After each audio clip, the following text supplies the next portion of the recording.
Cerramos este bloque de cuentos de la antología de cuentos de fútbol, con selección y prólogo de Jorge Valdano, con Sobre el tiempo, mesa redonda con Hooligan, de Bernardo Atzaga.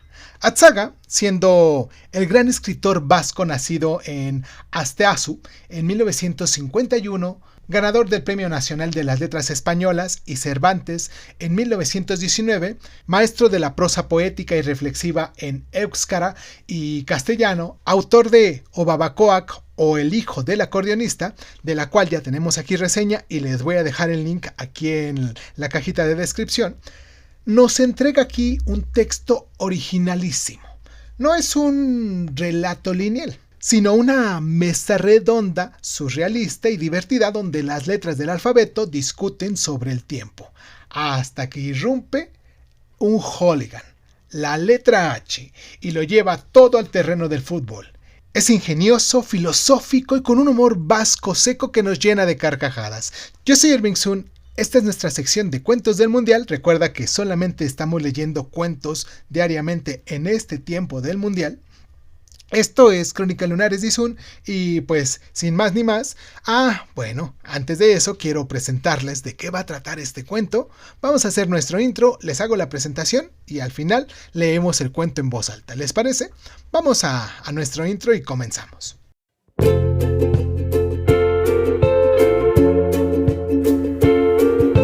Hola, bienvenidos a Crónica Lunares de Izun. Yo soy Irving Sun. Escúchanos en tu plataforma favorita. Y si quieres tener acceso preferente, dale al botón de membresías en YouTube y ahí encontrarás audios exclusivos para miembros de este canal. Y sin más ni más, ¿qué tal si comenzamos?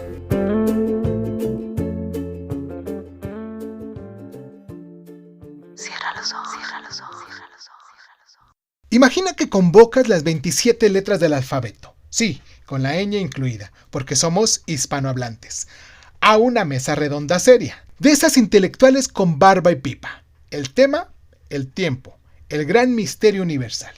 El narrador, un alter ego de Atzaga, que abre el debate con una anécdota tierna. Vuelve a su pueblo después de años y ve a su viejo perro moro convertido en un vejestorio peludo y lento.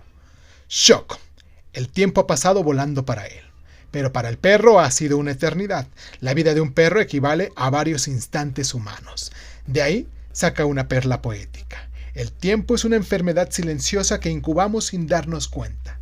Las letras aplauden, se ponen profundas. La P habla de la percepción, la N de la nostalgia, la E de la eternidad. Todo muy elevado, muy metafísico. Y entonces entra en escena la H, con mayúscula, como un hincha encabronado que llega tarde al bar. La H levanta la mano, irrumpe el rollo filosófico y suelta. Yo soy un hooligan.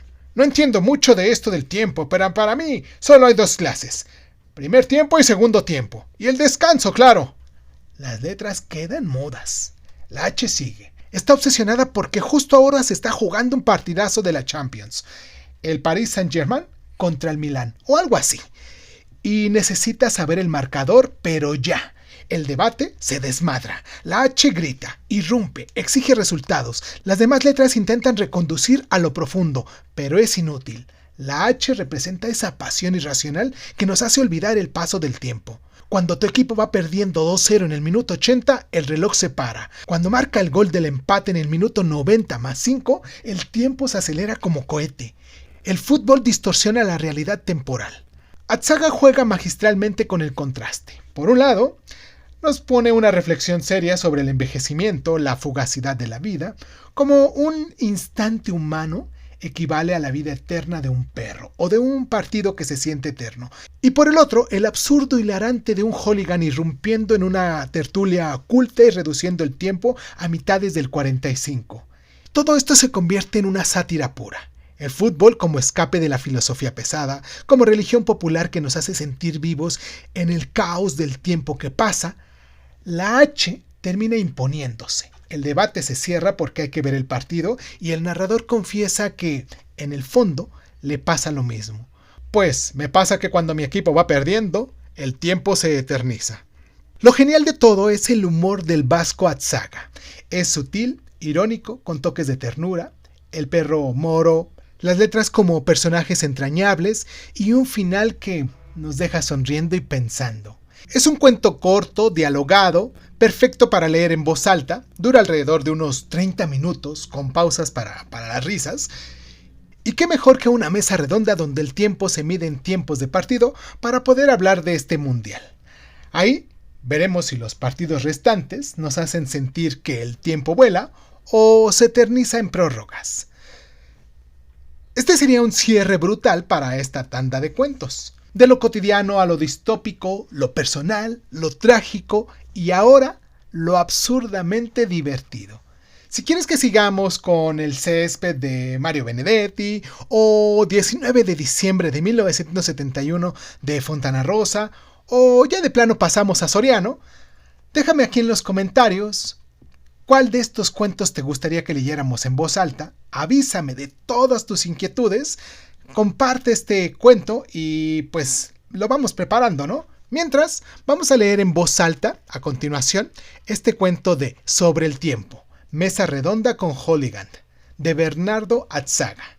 Cierra los ojos, cierra los ojos, cierra los ojos, cierra los ojos. Sobre el tiempo, Mesa redonda con Holigand, Bernardo Atzaga. Decidí convocar a todas las letras del alfabeto y montar una mesa redonda sobre algún tema apropiado para las mesas redondas, es decir, sobre algo que al mismo tiempo fuera general, generalísimo y escurridizo, escurridísimo.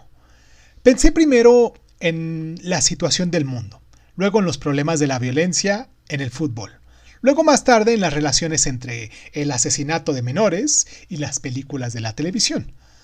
Más tarde aún, en la influencia de la depresión, en el desmembramiento de la familia o al revés.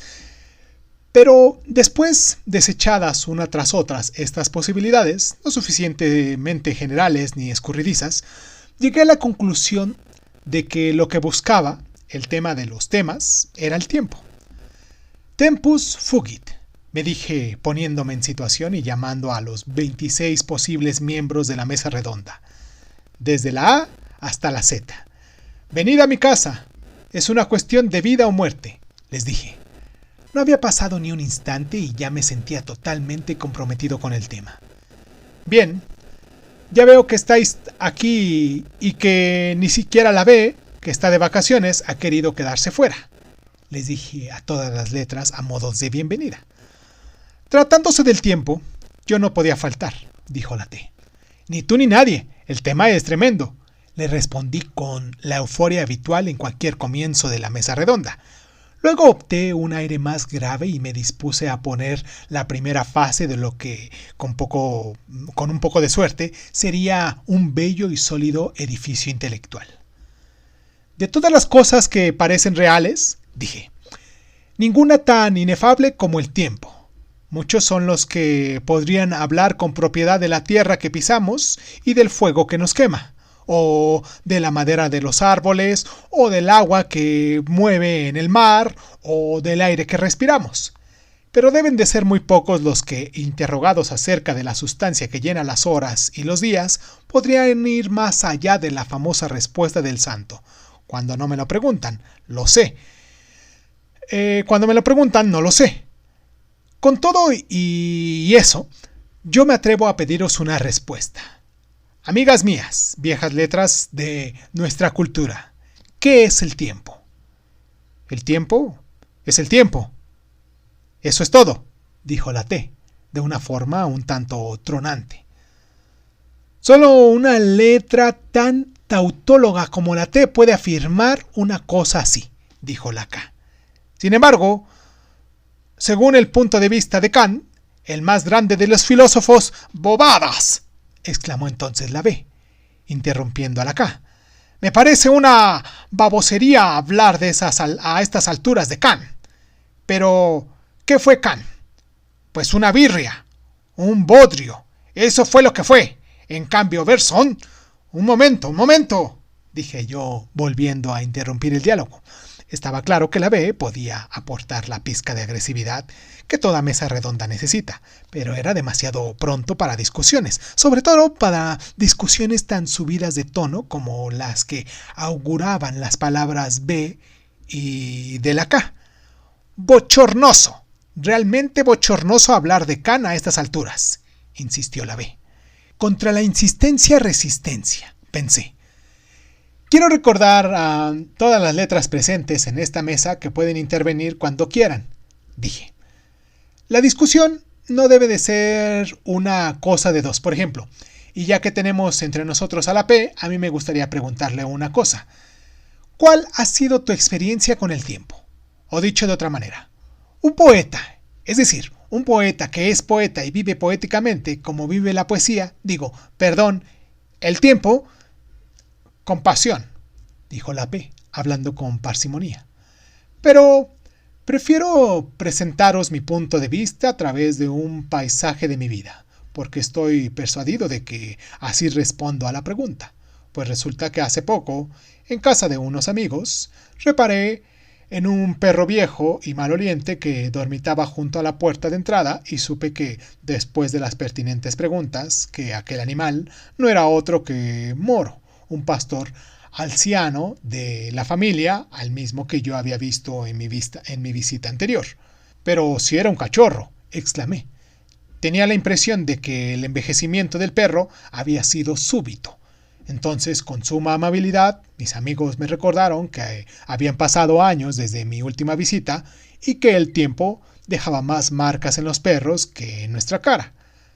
De ahí su susto, me dijeron, porque tú creías que el tiempo transcurrido entre las dos visitas había sido una nadería, un instante, cuando en realidad te has dado cuenta de ello al ver a Moro. Ese instante equivale a una vida entera de un perro. Nada más terminar, mi amigo, la frase, yo añadí mentalmente, y nuestra vida, en el mejor de los casos, equivale a 6 o 7 de esos instantes, a 6 o 7 perros como Moro. De vuelta a mi ciudad, creí comprender, el tiempo es una enfermedad cuya silenciosa incubación generalmente se nos pasa desapercibida. Ah, muchísimas gracias. Realmente poético, apunté. ¿Puedo hablar?, preguntó entonces la H. Adelante, le dije. Pues yo quiero decir 3 cosas. Lo primero, que soy un hincha. Y para hacerlo de una forma más moderna, un hooligan. Lo segundo, que yo no entiendo mucho del tema del que se está hablando hoy. Pero que en mi opinión hay 2 clases de tiempo. Primer tiempo y segundo tiempo. Y descanso, ¿no?, dijo la D con disciplicia. Al hilo de lo que ha dicho P, yo quisiera contar una experiencia vivida en el tiempo de mi juventud. Intervino entonces la nonagenaria N. Pues resulta que estaba preparando unas oposiciones a notaría. ¡Dejadme hablar! ¡Hostia!, chilló la H. Y la N se calló inmediatamente y miró sorprendida a la E. ¡Educación! ¡Un poco de educación, por favor!, dijo la E. Pero su voz sonó enclenque. Y la tercera cosa que tengo que decir, continuó la H, sin hacer caso de la reconvención y meneando la cabeza como un hipopótamo, es que ahora mismo se está jugando un partido muy importante. Están jugando el Paris Saint-Germain y el Milan, partido del Campeonato de Europa. Yo quiero saber cómo va ese partido porque el Milan me gusta mucho, así que pido permiso para abandonar esta mesa redonda y bajar al bar. Porque en el bar no es como aquí, ahí hay televisión. Le acompañó la P. ¿Usted? ¡Qué sorpresa!, dijo la S. No sea simple, le amonestó la P levantándose de la mesa. Soy seria, no simple, respondió la S, pero la P ya estaba en la puerta y no le oyó. Creo que yo también me voy a ir. Al fin y al cabo estoy de vacaciones, dijo la B tomando el mismo camino que la H y la P.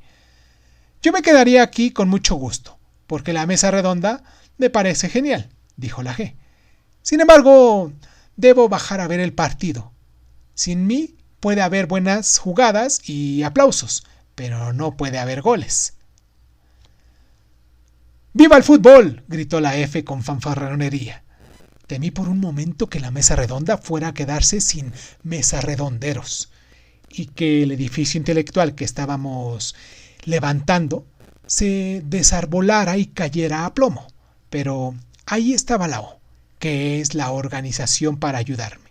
Le hice un gesto y ella intervino gritando como un ogro. ¡Orden!, gritó. ¡Silencio!, dijo la S con más seriedad que nunca.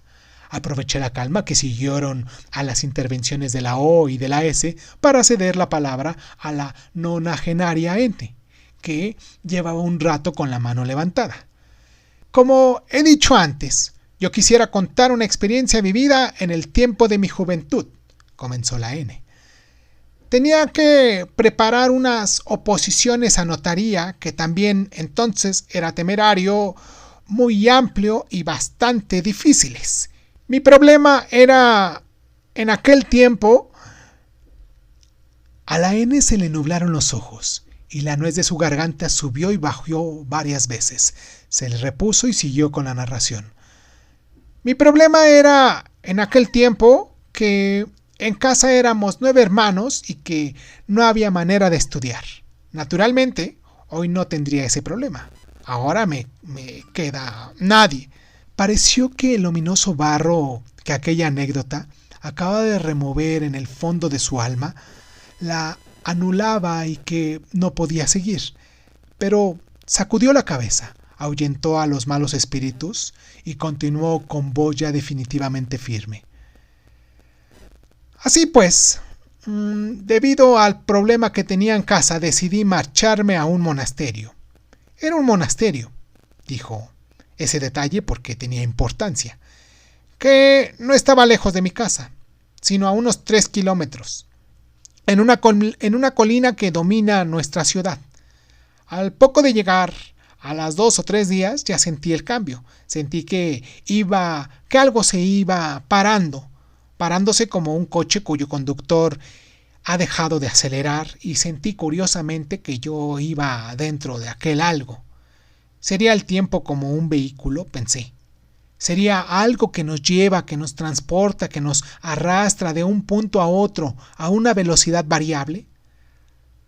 A medida que pasaban los días y las semanas, la sensación de que en el monasterio el tiempo iba más lento se fue haciendo evidente. Me sobraban las horas. El temario de las oposiciones a notaría comenzaban a parecerme corto. Tenía la impresión de que mi corazón palpitaba según un compás dulce y tranquilo, y un día, al atardecer, salí a dar un paseo y reparé en una silueta y en las primeras luces de la ciudad. ¿Qué ciudad será?, pensé con una emoción parecida a la que debieron de sentir los mercaderes antiguos cuando, tras largas travesías, divisaban por fin Samarcanda o Estambul. No miento al decir que tardé bastante en darme cuenta de que aquella ciudad tan lejana me parecía era justamente la mía, la de siempre. Al principio pensé que el cambio del tiempo de vehículo había alterado mi percepción de la distancia, pero luego, cuando lo volví a pensar, descubrí que el cambio había tenido más consecuencias, que había afectado a las zonas más íntimas de mi ser. ¿Cómo que a las zonas más íntimas?, preguntó la C, aprovechando que la N se había tomado un respiro. ¿Ha conocido usted algún emigrante?, le dijo la N. El emigrante vuelve a su país natal creyendo ser el mismo de siempre, pero llega y no se acomoda. ¿Por qué? Pues por la estancia en el extranjero, que le ha cambiado por dentro y todo le parece extraño, ajeno. ¿Y esa era su sensación después de pasar unas pocas semanas en el monasterio?, preguntó la S con algo de sorna. Le repito lo que he dicho antes. Tuve la sensación de que me encontraba dentro de otro algo, dentro de otro vehículo, dentro de otro país, y que desde ahí mi ciudad de siempre me resultaba ajena. Desde luego, la experiencia parece muy interesante, dije.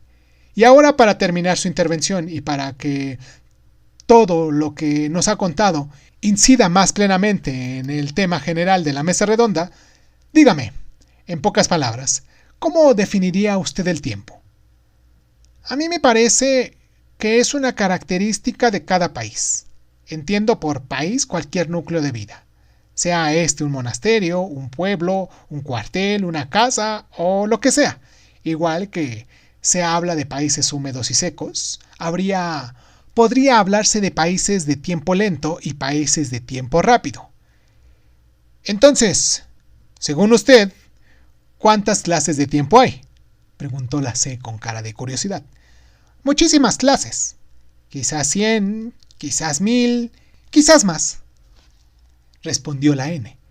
Como ven, y aunque parezca paradójico, no estoy de acuerdo con Newton. Eso de que, como dice su teoría, el tiempo sea algo que fluye sin relación con nada externo, me parece bastante negable. Escuchaba las palabras de los participantes y me regocijaba pensando en lo bien que estaba saliendo la mesa redonda, por decirlo de una manera vulgar pero contundente. El soberbio edificio intelectual soñado iba para arriba con la ligereza de la espuma, y todo hacía pensar que aquella ascensión continuaría hasta el tejado del verdadero saber. Pero la barbarie, siempre al acecho, no deseaba aquello. Deseaba que nuestra obra quedara a medias. Ocurrió cuando la C preparaba un comentario sobre las palabras de la N. La puerta de la sala se abrió de golpe y la G, en plan gorila, gritó ¡Gol! ¡Gol! ¡Gol! Seguro que ha marcado Savicevic, dijo la S con una sonrisa de superioridad. Así es, Savicevic, ha sido la hostia. De verdad que ha sido la hostia, dijo la H, hollando con todo lo que encontraba a su paso. Desde luego era un hooligan auténtico. ¿De qué equipo es Savicevic?, preguntó alguien. Del Milán, respondió la M. Paris Saint-Germain 0, Milán 1, gritó la H poniéndose a bailar sobre nuestra mesa. ¡Qué partido! ¡Pura poesía!, suspiró la P desde la puerta. ¡Forza Milán!, gritó la F. ¡Forza!, corearon en buena decenas las letras. El entusiasmo de la cuadrilla oliganera comenzaba a ser contagioso. Ante el desastre mano del sastre, pensé, ya que una buena parte de la tela había sido mordida por la polilla, solo cabía un tijerazo. Valía más quedarse con un pequeño pero fiel grupo de letras que seguir adelante con todo aquel lío. Los que quieran ver el fútbol, que se vayan y nos dejen a los demás en paz. Esta reunión es muy seria, dije en alto. Se hizo el silencio en toda la sala y por un momento pensé que todo iría bien, incluso la H se iba a quedar. Pero aquella calma no hacía sino presagiar la tormenta que vino a continuación. En medio del ruido de las sillas y botellas, la mayor parte de las letras dejó su puesto y se abalanzó hacia el mar. ¡Forza Milán!, gritó la F. ¡Forza!, corearon las letras y se bajaron por la escalera. Sonó tan fuerte que temí por la estabilidad de la sala. Cuando tuve la suficiente presencia de ánimo como para levantar los ojos, miré al grupo de fieles que habían decidido seguir con la mesa redonda y continuar su lucha con el escurridizo tema del tiempo. Eran únicamente 5. Os agradezco mucho, dije. La primera de las letras no podía faltar, dijo la A. Yo soy un entusiasta de las mesas redondas, añadió la E.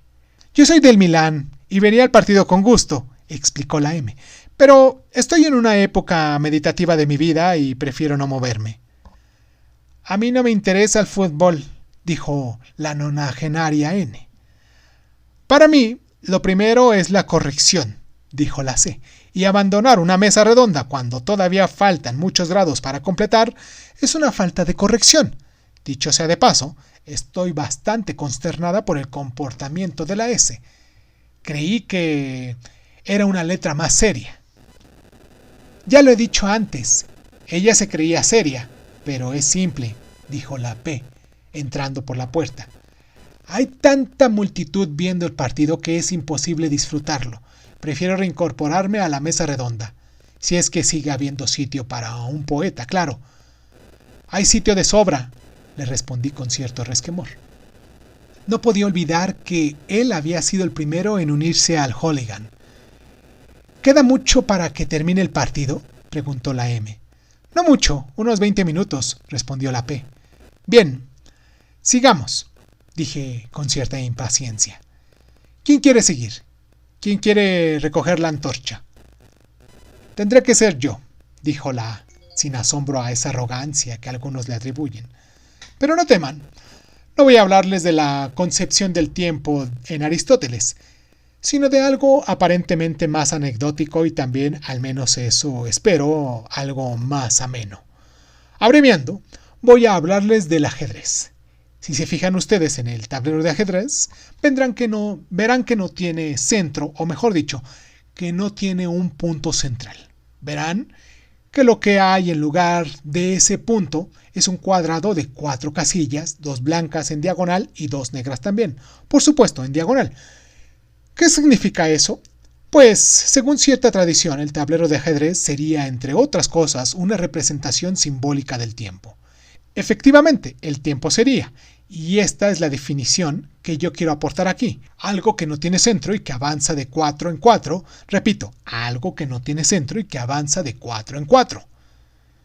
De 4 en 4 estaciones, supongo, inquirió la E. Así es, admitió la A. El tiempo avanza de 4 en 4 estaciones, siempre según la tradición materializada del tablero de ajedrez. Cierto, dijo la C. Pero quisiera hacer una corrección.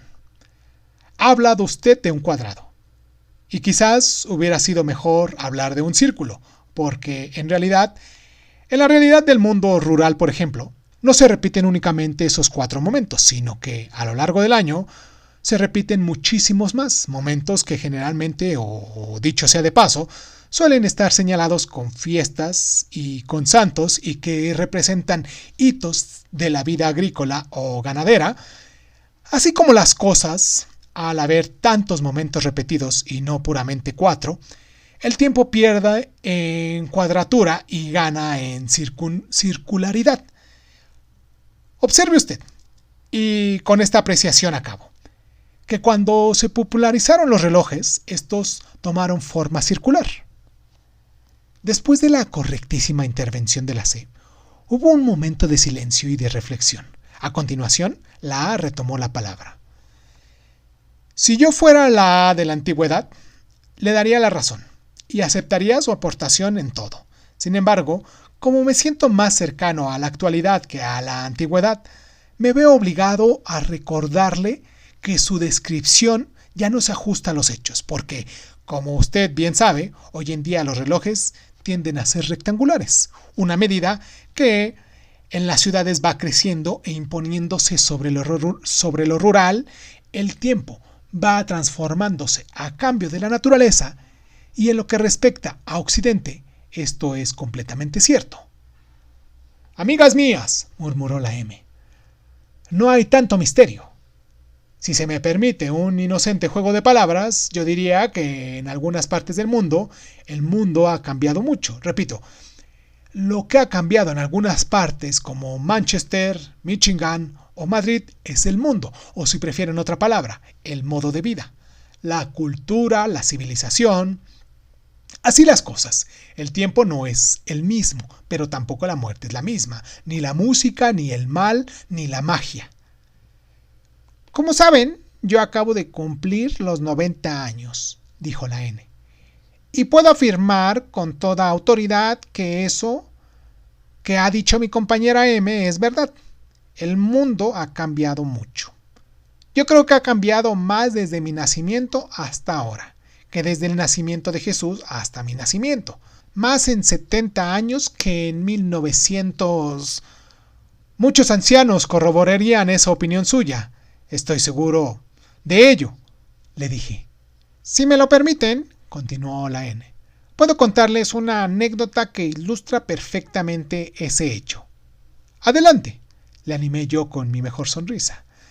Realmente, ¿quién iba a pensar al comienzo de la mesa redonda que aquella letra anciana iba a convertirse en uno de los pilares del edificio intelectual que yo anhelaba construir? Pues, cuando vivía en Nápoles, tenía la costumbre de visitar el museo donde se guardan parte de las pinturas y esculturas de Pompeya, cuadros y esculturas en las que pueden verse escenas de la vida cotidiana de hace 2000 años. Pues bien, ¿qué pensamos al ver aquellas escenas? Pues que son las mismas que las que hasta hace 30 o 40 años podían verse en las zonas rurales en Italia, España o Grecia. Por poner un ejemplo, hay en ese museo varios cuadros en los que se ven varias niñas jugando a las tabas. Esto demuestra lo que dije antes, que en ciertas zonas la vida cambió poco durante casi 2000 años. En Petronio se puede ver una cosa bastante parecida, dijo la P, dejando a un lado el libro de poemas que había estado hojeando. Petronio describe un juego que yo mismo practiqué en mi infancia y que, al menos en mi pueblo, se llama el juego del caballo fuerte o del burro. Consiste en que unos niños de un grupo se ponen de fila y se agachan hasta formar una especie de caballo o burro, mientras que los del otro grupo saltan sobre ellos como jinetes intentando que doblen la rodilla. Ya digo, este juego, que cita Petronio, lo he practicado yo. Y no soy tan viejo, creo. Tenéis razón, dije. El mundo ha cambiado mucho, pero ¿a mejor o a peor? A peor, dijo la P. A mejor, dijo la M.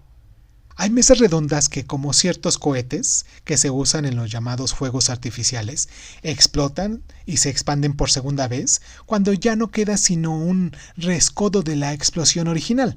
Según todos los indicios, la nuestra pertenecía a esa privilegiada clase. Habíamos partido de un tema general, generalísimo, y escurridísimo. Y he aquí que cuando ya parecía agotado, surgía desde el fondo de otro tema general, generalísimo y escurridísimo, el tema de si los tiempos cambian a mejor o a peor, la eterna cuestión de la edad de oro, ya me facilitaba por lo que suponía iba a ser otra fiesta constructora de sabiduría, cuando un fragor procedente de las escaleras interrumpió mis reflexiones. Comprendí con horror que se trataba de la numerosa cuadrilla oliganera de la H. ¡Oe, oe, oe, oe, oe, oe! Cantaba la cuadrilla. Reconocí al frente de ella y por primera vez a la O que supuestamente estaba encargada del orden. Parece que ha ganado el Milán, dijo la M. ¡Victoria! ¡Victoria!, gritó la B, irrumpiendo en la sala junto con la O, la H, la S y todas las demás desertoras de la mesa redonda. ¡Ha sido la hostia! Milán 2, Paris Saint-Germain 0, chilló la H, dejando una caja de botellas de cerveza sobre la mesa. ¡Savicevic!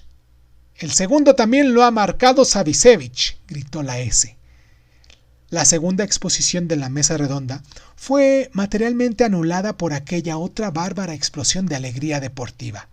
Nada podía hacer yo, y nada podían hacer las letras que fielmente me habían acompañado. La A puso cara a Dusa, y la E y la C intentaron enfrentarse y contraatacar al grupo. La P llegó incluso a protestar en nombre de todos los que, según la M, estábamos siendo marginados o, según la N, ninguneados. Pero lo que la F llamó fiesta de fútbol continuó adelante. Decidimos, la P volvió a acudir a nuestra ayuda, armarnos de paciencia y esperar. No estábamos dispuestos a que la mesa redonda acabara de aquella manera.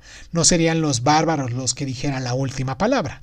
Después de unas horas, la fiesta perdió fuelle y la tristeza bárbara que siempre sigue y la alegría bárbara hizo su aparición.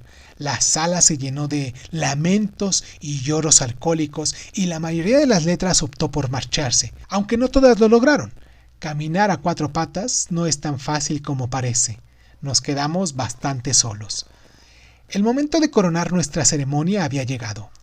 Bien, si alguien quiere añadir algo, que lo haga, dije. De lo contrario, daré por finalizada la mesa redonda sobre el tiempo. Para mi sorpresa, la H levantó la mano. Estaba encima de la mesa, entre botellas vacías de cerveza. «Yo quiero hablar», dijo. «Adelante. Pues resulta que con el tiempo a mí me pasa algo raro». «¿Desde qué punto de vista?» «Desde el punto de vista de un hooligan, supongo, porque yo soy un hooligan, o para decirlo de una forma más antigua, un hincha. No sé si os lo había dicho». «Sí, algo sabíamos. Pero adelante, cuenta lo que te pasa». «Pues me pasa que cuando mi equipo va ganando 1-0, Cada minuto se me hace larguísimo. Es como si el reloj se parara y como si el tiempo contrario tuviera todo el tiempo para empatar. Cuando es al revés, en cambio, cuando somos nosotros los que vamos perdiendo 1-0, mi impresión es la de que el tiempo vuela y de que nos va a resultar imposible remontar el resultado. No sé, me gustaría que alguien explicara este misterio. ¿Conoces a un futbolista que se llama Einstein?, preguntó la E. Me suena, dijo la H. Juega en el Hamburgo, me parece. Efectivamente, dijo la E. ¿Por qué lo dices?, preguntó la H, incorporándose. Porque es la persona adecuada. Él te explicará el misterio. Lo mejor será que se lo expliques en la cara. Pues eso voy a hacer. Y de paso le pediré una camiseta. Pues eso será después de dormir. Ahora tengo mucho sueño. Dicho y hecho, la H se quedó dormida sobre la mesa. Bien. La mesa redonda ha finalizado. Os agradezco vuestra colaboración, dije, y las 7 letras que habían conseguido llegar hasta ahí asintieron con la cabeza y me devolvieron las gracias. Suscríbete a Crónica Lunares de Zoom en Spotify y otras plataformas de audio y de podcast. Si te gusta lo que estamos haciendo, regálanos un like, comparte este audio en tus redes sociales y sobre todo, déjanos un comentario con tus inquietudes, ¿vale? Crónica Lunares de Zoom es un programa de divulgación cultural conducida, narrada y comentada por Irving Sun y en muchas ocasiones por invitados especiales. Si quieres participar leyendo tu cuento favorito en voz alta, recuerda ponerte en contacto con nosotros. Agradezco infinitamente a todos los lunares que con sus donaciones hacen que este canal crezca y me sienta motivado a hacer lo que me gusta hacer y mostrárselo en estas plataformas. Gracias infinitas. Yo soy Irving Sun, esto fue Crónica Lunares y ¿qué tal si nos escuchamos después?